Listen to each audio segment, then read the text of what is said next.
আসসালামু আলাইকুম আদাব। আমি পলাশ চন্দ্রশীল, উপসহকারী কৃষি অফিসার, বিরল, দিনাজপুর। আমরা আসছিলাম আজকে হারুন ভাইয়ের টমেটো খেতে। আমি এর আগেও একটি এই হারুন ভাইয়ের টমেটোর কাটিং নিয়ে একটা ভিডিও তৈরি করছিলাম। সেটারই ফলনস্বরূপ আজকে ওনার জমিতে আসছি। আজকে 20-25 দিন পরে আসছি তার জমিতে। বর্তমানে জমির যে মানে ডাল কর্তন করা হয়েছিল তারই প্রতিফলন হিসাবে আমরা গাছের ফলন থেকে শুরু করে সব কিছু মিলেই আর কি আমি হারুন ভাইয়ের কাছে কিছু শুনবো। আমি একজন উদ্যোক্তা, মোহাম্মদ হারুনুর রশিদ। আমি পলাশদারও পরামর্শতে এইগুলো করছি, করাতে আমি সাকসেস যে টমেটোর ডাল কর্তন করলে একটু ফলন বেশি হয়। এর আগে আপনার 25 দিন পরে আপনার এই জমিতে আমরা আসলাম। আসে আপনার অভিব্যক্তি কি, মানে আপনি যে এই যে ডাল কর্তন করছিলেন আপনার জমির, সেই হিসাবে আপনার ফলন কেমন, গাছের কন্ডিশন কেমন, আর যতটুকু ফলন আছে এতে আপনি খুশি? আলহামদুলিল্লাহ অনেক খুশি, বা ফলন ভালো। আমার গাছে 3 কেজি করে টমেটো আছে। আমার ধারণা এই টমেটো আমার যে হারে ডাল কর্তন করার কারণে আমার টমেটো কিন্তু সাইজে ভালো হয়েছে অনেক। তো আমি সাকসেস যে টমেটোর ডাল কর্তন করলে একটু ফলন বেশি হয়। ডাল কাটার পরে যে দেখেন একবারে কি সুন্দর করে ধরছে, প্লাস কতগুলো 1 2 3 4 5 6 7 8 9 10 11 12 13 14 15 16 17 18 19 20 21 আরও আছে 21 20 22 23 24 24টা ফল ধরছে ইনস্ট্যান্ট। আবার এর মধ্যে কুড়িও আছে।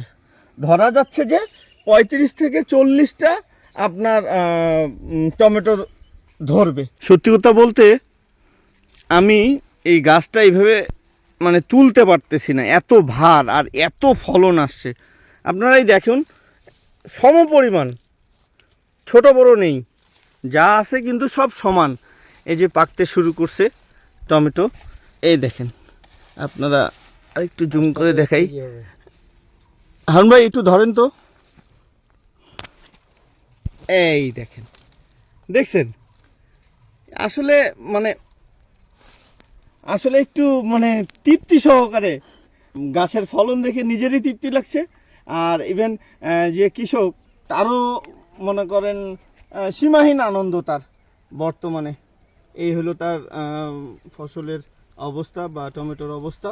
আপনারা খেয়াল করলে দেখবেন, এই যে টমেটোগুলো দেখেন কি পরিমাণ ফলন ধরছে। আপনারা এই গাছটাতে দেখেন, এই গাছটাতে দেখেন কত পরিমাণ ফল ধরছে। তাহলে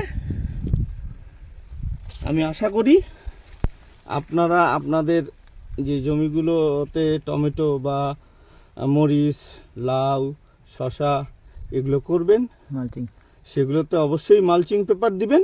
প্লাস এই যে এই আকার ফলন আশা করি আপনারাও পাবেন। দেখেন কি সুন্দর ফসল।